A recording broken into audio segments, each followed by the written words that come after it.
तो आज हम एक्सप्लेन करते हैं ट्रू ब्लड के इस एपिसोड को, जहां पर हम देख पाते हैं सुकी इंटीमेट होने लग रही थी बिल के साथ में। और ये देख के तो हमको भी अच्छा लग रहा है गाइस। और यहाँ पर इंटीमेट होते हुए वो टाइम बिताने लग रहे थे, जहां पर सुकी बहुत दिनों बाद किसी के साथ इंटीमेट हो पाई है और उस बंदे के साथ रोमांटिकली इन्वॉल्व हो रही थी। और तभी शेयर करती है अपनी पुरानी यादों को, जो उसके लिए बहुत ज़्यादा ट्रोमेटाइजिंग थी। स्पेशली जहाँ पर उसकी ग्रैंड माँ के भाई ने उसे कहीं ना कहीं मोलेस्ट किया था, जिसकी वजह से उसकी ग्रैंड माँ और उसके भाई के बीच लड़ाई भी हो गई थी।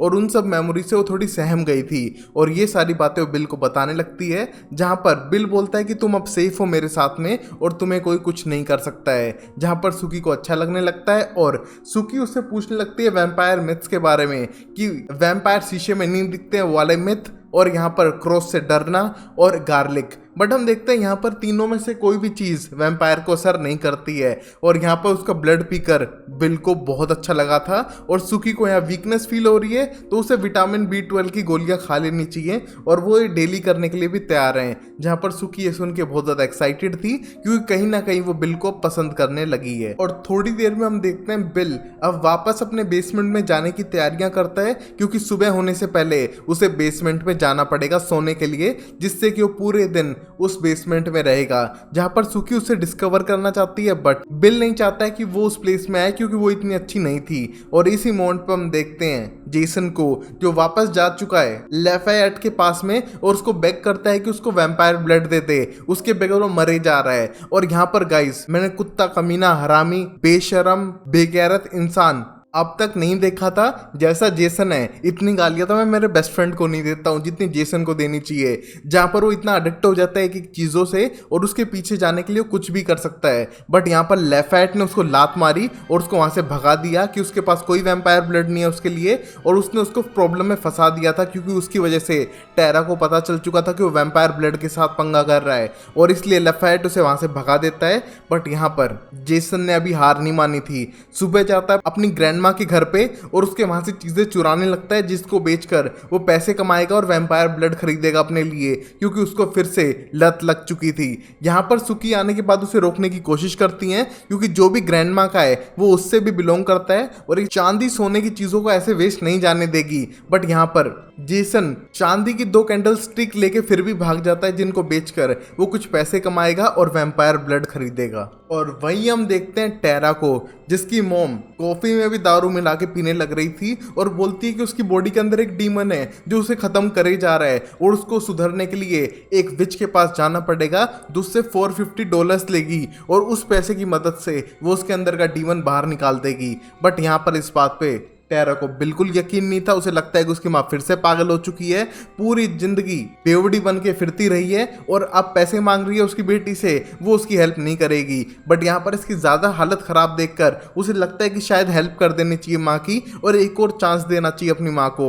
और यहाँ पर वो मिलने के लिए जाती है सैम से, जहाँ पर सैम थोड़ा उसे नाराज़ है, क्योंकि लास्ट टाइम इंटीमेट होने के बाद उसे अकेला छोड़ के चली गई थी, तो ये सब उसे नहीं करना चाहिए था। और यहाँ पर वो उसका बॉस भी है, थोड़ी रिस्पेक्ट तो रखे। बट यहाँ पर टेरा एक्सप्लेन करती है कि तुम अकेले रहते हो, मेरे पास मेरी माँ है जो मेरा सर खाती रहती है, और मैं तुम्हें एक्सप्लेन नहीं कर सकती हूँ कि कितनी बुरी हालत से मैं गुजर चुकी हूँ। जहाँ पर सैम उसको समझने की कोशिश करता है, और यहाँ पर पता चलता है कि सैम अपनी फैमिली से बिल्कुल भी कनेक्टेड नहीं है। और यहाँ पर वो दोनों लड़ाई को शांत कर देते हैं और कहीं ना कहीं एक दूसरे की तरफ अट्रैक्शन दिखा रहे थे। बट तभी टेरा के पास फोन आता कि उसकी मॉम कुछ गड़बड़ कर रही है और उसको जल्द से जल्द वहां पर पहुंचना होगा। जहां पर टेरा की मॉम चीजों को तोड़ रही थी और बैंक में लोन मांग रही हैं काला जादू करवाने के लिए, जिसके लिए साफ बैंक वाले लोग मना कर रहे थे। और यहाँ पर वो बैंक वालों पे उल्टे सीधे इल्जाम लगाने लग रही थी और बोलती है कि डीमन ने मुझ पर अटैक किया और तुम्हें मुझे बचाना चाहिए। बट यहाँ पर सब लोग उसको क्रेजी औरत की तरह देखकर उससे दूर भागने की कोशिश कर रहे हैं, जहाँ पर टेरा उसको पकड़ती है और वापस घर लेकर आती है। जहाँ पर उसकी मॉम क्रेजी बिहेव कर रही थी, जिसको देख के टेरा को लगता है कि शायद इसकी हेल्प कर लेनी चाहिए। जहाँ पर वो अपने छुपाए हुए पैसे निकालती है और शायद उसको वेस्ट कर देगी सिर्फ अपनी माँ के लिए, क्योंकि वो चाहती है कि वो सही हो जाए और ये बेवड़ापना बंद करे। और अब मेरलोट्स के अंदर हम देखते हैं सुकी बहुत ज़्यादा खुश थी और अपनी सर्विंग कर रही है एज अ वेट्रेस, और उस मोमेंट पे उसकी दोस्त अर्लीन पूछने लगती है कि तुम इतने खुश हो, क्या हुआ। जहाँ पर वो खुश होते हुए कुछ नहीं बताती है, और अर्लीन समझ चुकी थी कि इंटीमेट होकर आई है, बट वो चाहती थी कि काश के सैम हो, बट यहाँ पर वो बिल था जिसके साथ वो इंटीमेट हुई थी, जिसको देख के अर्लीन बिल्कुल भी खुश नहीं है और जाके अपने बॉयफ्रेंड और सैम को बताती है कि यहाँ पर वो इंटीमेट होके आई है बिल के साथ में, और यहाँ पर अगर उसके बच्चे हो गए तो क्या वैम्पायर होंगे। वो ये बिल्कुल भी नहीं चाहती है कि उसकी दोस्त की लाइफ खराब हो एक वैम्पायर के साथ में, और उसको रोकना चाहिए। जहां पर अब सैम जाता है उसके पास उसे रोकने के लिए और पता करने के लिए कि उसे काटा तो नहीं है, और जहां पर वो निशान देखकर उसे गुस्सा आने लगता है, बट सुकी साफ करती है कि उसके पर्सनल टाइम में वो किसके साथ इंटीमेट होती है वो उसकी पर्सनल मर्जी है, और जितने भी लोग यहाँ पर बैठे हैं उनका कोई हक नहीं है उसके ऊपर। और ये कहते हुए गुस्से से वहां से जाने लगती है, जहां पर लेफेट बोलता है गो गर्ल तुम कुछ कर सकती हो, जहां पर लेफेट भी इसी की तरह था, हर जगह मुंह मारता फिरता है सबके साथ में और कैमरे पे अलग। और वहीं इस बार के अंदर हम देखते हैं लेफेट अकेले में पूछने लगता है सुकी से कि उसका एक्सपीरियंस कैसा था, जहां पर सुकी बताती है कि पहले तो थोड़ा अजीब लगा, उसे थोड़ा दर्द हुआ काटने पर, बट उसके बाद सब कुछ अमेजिंग था। और यहाँ पर लेफेट उसे प्रेज करता है उसके कॉन्फिडेंस के लिए, और यहाँ पर वापस कुकिंग करता है, और उसे नजर आते हैं वही 3 बंदे जो पहले रेस्टोरेंट में आके उसे तंग कर रहे थे, और यहाँ पर उनके खाने में चम्मच को इतना गर्म करता है कि खाते ही उसका मुंह जल जाए। और यहाँ पर लेफेट बदले लेने में नंबर 1 था, और यहाँ पर बिल्कुल बॉस की तरह ट्रीट करता है अपने आप को, और सबको पनिश करता है जो लोग उसको ढंग से ट्रीट नहीं करते हैं। हम सुकी के अंकल को देख पाते हैं जो अकेले रहते हैं और व्हील चेयर पे हैं, जहां पर बिल उसे मारने के लिए जा चुका है, क्योंकि बाप का, दादा का, भाई का बदला तो नहीं,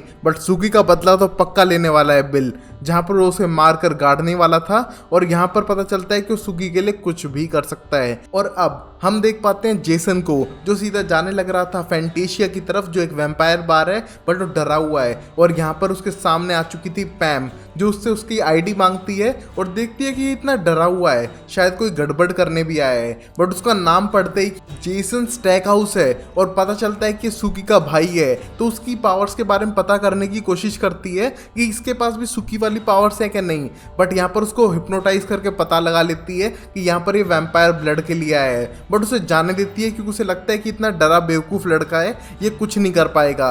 और अंदर जाने के बाद बारटेंडर से बार बार स्ट्रॉन्ग ड्रिंक मांगने की कोशिश कर रहा था, जहां पर बारटेंडर उसे बार बार दारू देने लग रहा है, बट बोलता है यार कुछ और स्ट्रॉन्ग दे। और ये सारी बातें उसकी एक लड़की सुन पा रही थी, और उसको बोलती है कि तुम बेवकूफ हो, तुम यहाँ पर आओ। उसे जबरदस्ती खींच के लाती है, क्योंकि यहाँ पर अगर वैम्पायर से उसका खून मांग लिया तो पिटाई तो पक्का होगी और शायद मार भी दें। बट यहाँ पर सैम में इतनी अकल नहीं थी कि ये सारी बातों पे ध्यान दे पाए, और यहाँ पर ये लड़की उसको बोलती है कि उसके पास वैम्पायर ब्लड है और चुपचाप यहाँ से चले, क्योंकि वैम्पायर सब कुछ सुन सकते हैं। जहाँ पर हम देखते हैं एरिक सब पे ध्यान रखने लग रहा था कि कौन कौन आने लग रहा है, और यहाँ पर वो बहुत ही ज़्यादा रूड है सब लोगों से, और यहाँ पर सबसे ज़्यादा पावरफुल भी। और बार के बाहर आने के बाद जेसन को एक्सप्लेन करती है लड़की जिसका नाम एमी है कि तुम्हें वहाँ पर ये सारी बकवास नहीं करनी चाहिए थी, तुम्हारी जान जा सकती है, उसके पास वैम्पायर ब्लड है। और यहाँ पर जेसन अपने आप को एक डॉक्टर बताता है कि वो एक डॉक्टर है, जिससे कि शायद इम्प्रेस हो जाए और उसके साथ जाने के बाद इंटीमेट हो और उसे वैम्पायर ब्लड दे।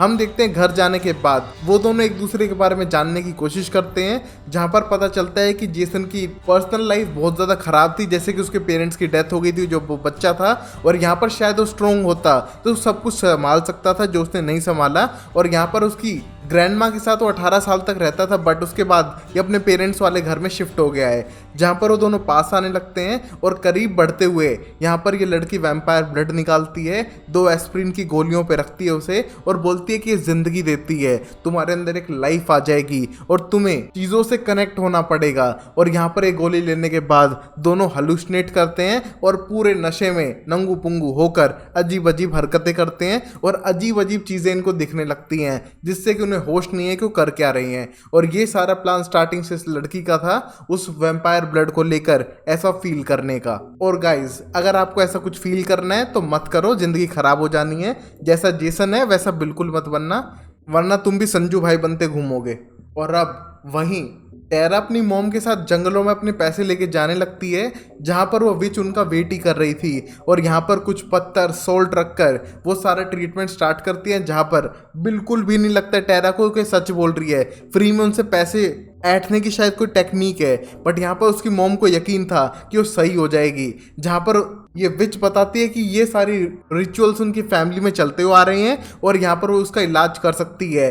और थोड़ी देर में अजीब अजीब हरकत करने लगती है उसकी मॉम, और ये देख के टेरा डर चुकी थी कि यहाँ पर हो क्या रहा है। और यहाँ पर उस विच ने एक छोटे से जानवर को मार दिया और यहाँ पर बोली कि सारा जितना भी डीमन था वो खत्म हो चुका है तुम्हारी मॉम के अंदर से, और अब तुम्हारी मॉम बिल्कुल सही हो चुकी हैं। जिसको देख के टेरा डर चुकी थी और उसे लगता है कि शायद इस विच ने उन्हें बेवकूफ़ बनाया और ये कोई शायद विच भी नहीं है। बट यहाँ पर उसकी मॉम बेटर फील कर रही थी तो उसको लेके जाने लगती है। बट तभी विच बताती है कि यहाँ पर एक और शैतानी आत्मा है, वो तुम्हारे अंदर नहीं है बल्कि तुम्हारी बेटी इस टेरा के अंदर है, जो उसकी गुस्से को बढ़ाती है। यहाँ पर उसका कोई बॉयफ्रेंड नहीं है, उसकी कोई लाइफ नहीं है, वो जॉब नहीं रख सकती अपने पास में क्योंकि उसके अंदर का ये डीमन उसे कहीं ना कहीं खाने लग रहा है और शायद इसका भी इलाज करना पड़ेगा। बट हम देखते हैं यहाँ पर टेरा 1 रुपया और देना नहीं चाहती है और अपनी मॉम को लेके यहाँ से जाने लगती है। और हमें पता चलता है कि टेरा इन चीजों पे यकीन नहीं करती है, बस उसकी मॉम थी जिनको ऐसा लगता था कि शायद उनके अंदर कोई शैतानी आत्मा है जिसको निकलने के बाद वो अच्छा फील कर रही थी। और अब वहीं रात को बार में आ चुके थे 3 वैम्पायर जो बिल के सो कोल्ड फ्रेंड थे और यहाँ पर लोगों को तंग करने लगते हैं। बट सुकी उनको रोकने की ट्राई करती है, जहाँ पर वो वैम्पायर बाइट देख के समझ चुके थे कि बिल और इसके बीच में कुछ तो हुआ है और वो शायद खुद उसका ब्लड टेस्ट करना चाहेंगे। बट यहाँ पर वो साफ करती है कि वो बिल की है और ये सुनकर सैम को बिल्कुल भी अच्छा नहीं लगता है और सब लोग शॉक थे। बट हम देखते हैं यहाँ पर इस वैम्पायर को कोई फर्क नहीं पड़ता है और वो यहाँ पर अपनी मर्जी चलाने वाला था और वो बिल से नहीं डरता है। और अब हम देखते हैं जैसे ही सुकी डरने लगती है बिल को पता चल चुका था, जहाँ पर वो सुकी की ग्रैंडमा के भाई को दफनाने जा रहा था मारने के बाद, वो सीधा आता है मर्लोट रेस्टोरेंट के अंदर और अपने तीनों दोस्तों को रोकता है, जहाँ पर उनको जाने की सलाह देता है। बट वो तीनों आए थे यहाँ पर बिल को लेने के लिए और यहाँ पर वो बिल को लेकर ही जाएंगे। और हम देखते हैं यहाँ पर सुकी की जान बचाने के लिए वो इन तीनों के साथ जाने के लिए तैयार है और जाने से पहले साफ करता है सुकी को कि वो एक वैम्पायर है, वो अपने जैसे लोगों को बीच में ही रहेगा और तुम इंसान हो और तुम जैसा नहीं बन सकता है, जिससे कि सुकी का दिल तोड़ सके और सुकी की जान भी बचा सके। जहां पर वो उन वैम्पायर के साथ चला जाता है और यहाँ पर वो तीनों लोग जो बैठे हुए थे प्लान करने लगते हैं कि किस तरह इन वैम्पायर को मार सके। और यहाँ पर टेरी ने वैम्पायर पे मारने की कोशिश की थी बट वो नाकामयाब रहा और वो अब डर चुका है इन सब सिचुएशंस को देखकर, क्योंकि उसने इराक में भी बहुत कुछ सहा था और वो ये सब चीज़ें रिपीट नहीं करना चाहता है। बट यहाँ पर ये बाकी 3 जर्क्स प्लान कर रहे हैं उन वैम्पायर के घर में आग लगाने के लिए जो भी टाउन में नए नए शिफ्ट हुए हैं। और इन बातों को सुन के सुकी हेल्प मांगने जाती है सैम से, बट सैम, अर्लीन, बाकी सब लोग कहते हैं मरने दो उन वैम्पायर्स को, वो कभी भी अपने नहीं हो सकते हैं, इंक्लूडिंग बिल क्योंकि वो भी एक वैम्पायर है। ये सब देख के सुकी को बिल्कुल भी अच्छा नहीं लगता है और वह सीधा जाती है बिल के घर पे। बट यहाँ पर बिल नहीं था और वो वहीं पर सो जाती है उसका वेट करते हुए। जहाँ पर अगले दिन हम टेरी और एंडी को एक साथ फिशिंग करते हुए देख पाते हैं और नोटिस करते हैं कि जंगलों में से कोई नंगू पुंगू भाग के गया है और शायद वो सैम है। और यहाँ पर टेरी को यकीन नहीं होता कि सैम ऐसे नंगू पुंगू के कहाँ भागने लग रहा है और उन्हें डाउट था कि शायद सैम कुछ तो गड़बड़ करने लग रहा है। और गाइज मुझे पर्सनली सैम पे डाउट होता है कि जहाँ पर भी क्राइम हो रहे हैं उससे कनेक्शन सैम का ज़रूर था। और तभी वो तीनों लोग सुबह सुबह जाते हैं और उस घर के अंदर आग लगा देते हैं और पता चलता है कि चारों लोग जो भी उस कॉफिन में थे वो मर चुके हैं। जिसको देख के सुकी को ये बात पता चल चुकी थी और बहुत ज़्यादा इमोशनल होती है उस जगह पर आने के बाद। बट अब कुछ किया नहीं जा सकता है, बिल और उसके तीनों दोस्त में आग लग चुकी थी और वो शायद ख़त्म हो चुके हैं। अब देखते हैं आगे होता है क्या अगले एपिसोड में। तब तक के लिए वीडियो को लाइक करें, चैनल को सब्सक्राइब करें और देखते रहें शो टाइम अमेजिंग सीरीज़ के लिए। तब तक के लिए टेक केयर, बाय बाय, साइनर एंड टाटा।